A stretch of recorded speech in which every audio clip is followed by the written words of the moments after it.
Bəli, aprel döyüşləri Qarabağa qayıdışın başlanğıcı oldu. Əldə edilən yüksəkliklər bizim tarixi torpaqlara yolumuzu açdı.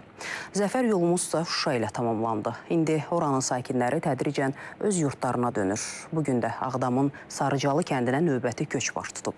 Bərdə rayonundan 11, Bakıdan 9, Hüngəçevirdən 3, Ağcabədi rayonundan 1, Ağdam rayonundan 1, Ucar rayonundan 1, Gədəbəy rayonundan 1 və Yevlax şəhərindən bir ailə Sarıcalıya yola salınır. Beləliklə, bugünkü köçdə nəzərə alınmaqla Sarıcalı kəndinə cəmi 37 ailə, yəni 146 nəfər köçürülmüş olur. 46 yaşında çıxmışam. Hamınız bağışlayın.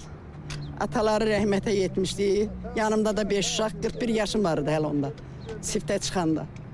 Ataları öləndə 41 yaşım vardı, 46 yaşım. 4 ildən sonra çıxdıq.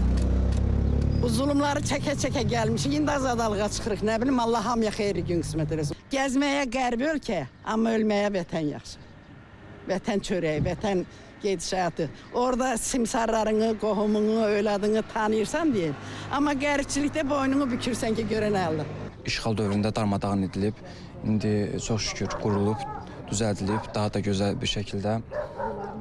Mən də çox həvəsliyəm, çox sevincliyəm getdiyimə görə. Çünki həm özüm öz yurdumuz olduğuna görə, bizə aid olduğuna görə, həm də daha da önəmlisi ora uğrunda çox böyük qanlar tökülüb, minlərlə şəhidimiz var. Allah şəhidlərimizə rəhmət eləsin. Uşaqlıq illərimiz orada keçib. Amma gəncliyimizi gəlib məcburi köçkün həyatı yaşamışıq, ağır günlər keçirmişik. Çox şükür bugünə prezidentimizin sayəsində, şəhidlərimizin sayəsində, qazilərimizin sayəsində çox şükür bugünə vətənimizə qayıdırıq. Çox sevincliyəm.